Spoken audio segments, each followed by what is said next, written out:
analogique. Une fois là, je suis allé à Plaza Diamant, faire des photos là-bas. Les enfants sont venus m'empêcher à ne pas travailler. Et c'est que les téléphones, vous avez le courage. Comment on peut interdire un photographe à ne pas faire la photo dans un milieu public? Non, il n'a pas le temps.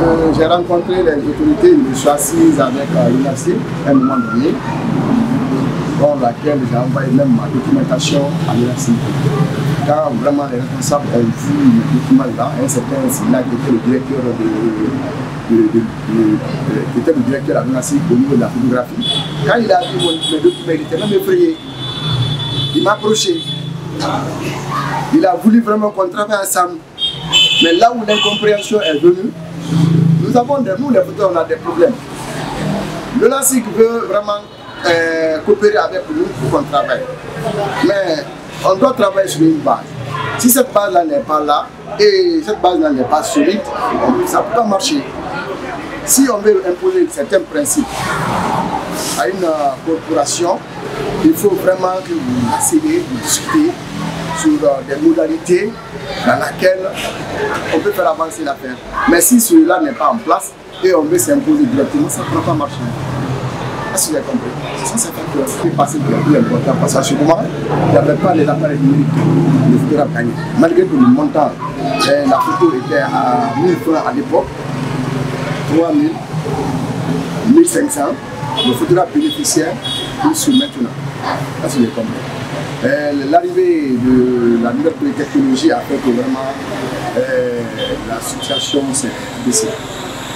L'intérêt s'est abaissé et la finalité aussi s'est abaissée. Présentement, si ce n'est pas les cérémonies de mariage, les invitations importantes, vraiment c'est pas facile qu'on invite un photographe.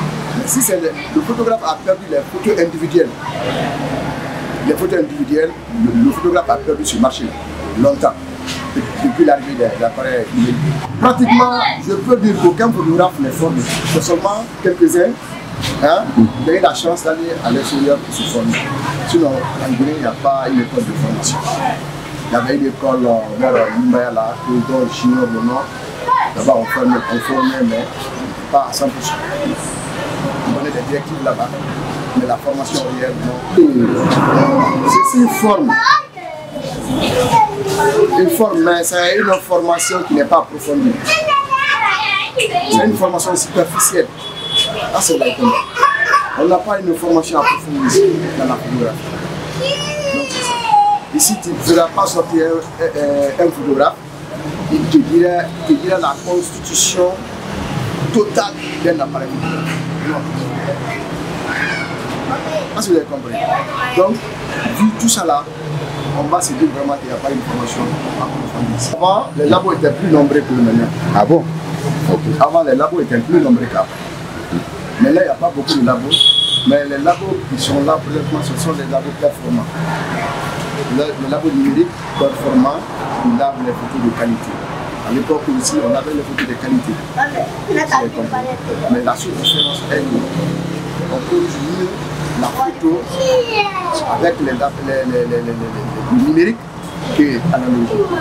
C'est très bien. Une fois là, je suis allé à Plaza Diamant, faire des photos là-bas. Les enfants sont venus m'empêcher à ne pas travailler. Et c'est que les téléphones, vous avez le courage. Comment on peut interdire un photographe à ne pas faire la photo dans un milieu public? Étant donné que le photographe est un promoteur qui donne la valeur aux activités quotidiennes, qui fait la promotion aux activités quotidiennes. Le photographe est un promoteur en un mot. Donc, c'est le photographe qui fait vivre le passé. Donc, on ne peut pas vraiment interdire un photographe qui n'a pas le droit de faire une photo dans un cérémonie ou dans un mouvement d'ensemble. Ça ne tient pas du tout. Donc c'est par rapport à ça. Les amis photographes anciens de se battre à se donner la main. Cherchons à mettre une structure normale en place, une structure vraiment qui fait la fierté des photographes, une structure vraiment qui fait le bonheur des photographes. Si on n'arrive pas à faire ça, l'État ne viendra jamais à main levée de nous aider. il faut que nous-mêmes qu'on se lève, qu'on se donne la main, on ait le courage, on se bat pour que l'activité photographique marche. Une fois que ça marche, l'État viendra maintenant à notre aide. Si on va vers eux et qu'ils voient vraiment tout est en place et ça fonctionne, vraiment, je sais que vraiment l'État nous aide à la vie.